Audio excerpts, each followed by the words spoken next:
What's up, everybody? Um, Wanted to make this video today to just talk about some of my worries that I had or that I continue to have. And this one is more about my acting outside of my personal life. I feel like I'm in a position in my career where I don't know what to do in order to further my career. I don't know what to do. And maybe I know a little bit. Maybe I feel like there's certain things I would be doing if I had the means. In this case, means finances, like take certain acting classes. But it's one thing to take acting classes in Atlanta or really anywhere else. Maybe not New York, Chicago, but also not LA, and especially not LA.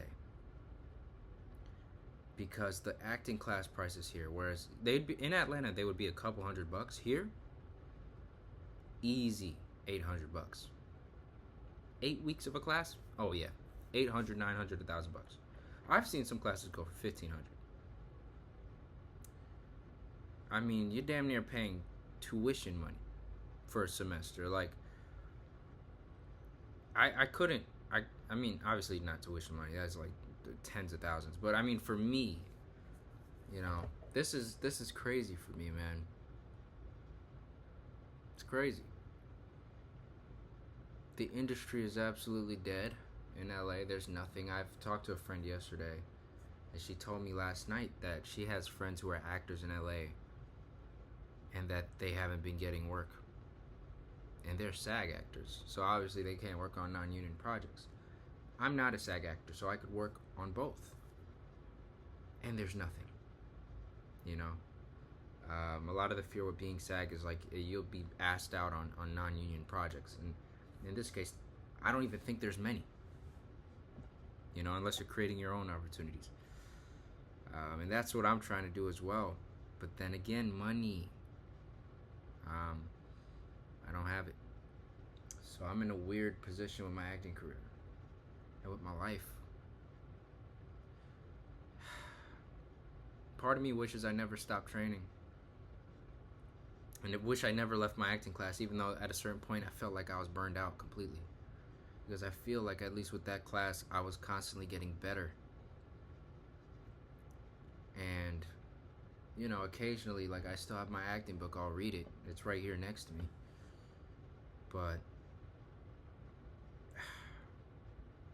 there's nothing.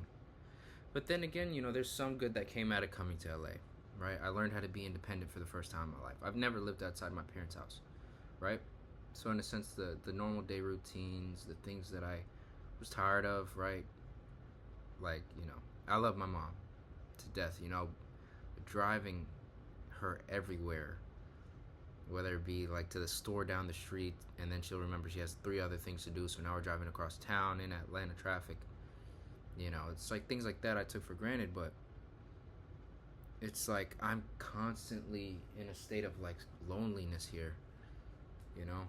It's just me in these 4 walls most of the day. My brother's here too, but he works, so he kind of has an outlet. People who he'll see outside of me, right? Me, I have nobody. I have no friends out here, so unless I go out, which sometimes because I'm depressed, I don't feel like it, there's nothing to do outside of that.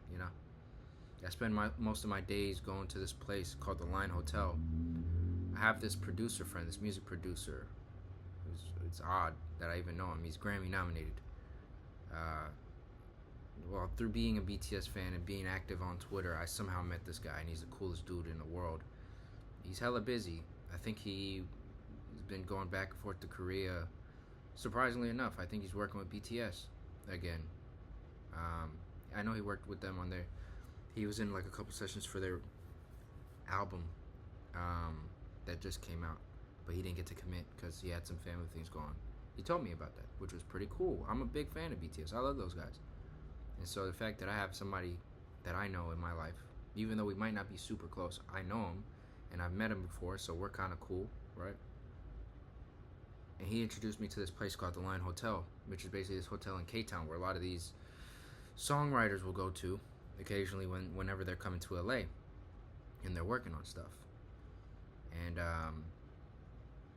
it's the coolest place ever in that sense. I remember I went there once, and there's some music, some like film producing people there talking about stuff, and I tried to introduce myself, and then I came to the conclusion that film people are fucking snobby. So I just said, well, fuck me then. I never talked to anybody again. Uh, you know. Um, but all that to say, like, that's my outlet. I go out there if I have ideas to write things and I want to get out the house, I do that. And that's like all I have. So, um, yeah, I'm in a weird position where it's like I constantly have the drive to want to better myself, but I don't have the discipline. And class kind of was one of those things that forced me to have that discipline. At times, it was my motivation to just keep pushing through even when I felt like crap, you know? Just going to class and just like seeing your classmates doing scenes, you're kind of reminded like the power of this career. Like I have people in my class who booked like roles on big shows and stuff, and um, they're incredibly talented people. Seeing them work is a blessing, dude. And I can't tell you what that fills my heart with. Like I miss these people. I miss that community. And now I'm here in LA, and I have none of that. And I just did the Trump hands. Hey, you know, I got nothing. So, damn. Anyway, I had this thought hit my mind, so I just thought to record it as a journal. Fuck it, I don't care. Because I know one day I'm going to be in a better position. It might not be anytime soon, but it will be in the future. And you know, I feel like part of, with the industry being slow, I feel like I tend to blame myself a lot. Like, you know, obviously things aren't going because you're not doing enough.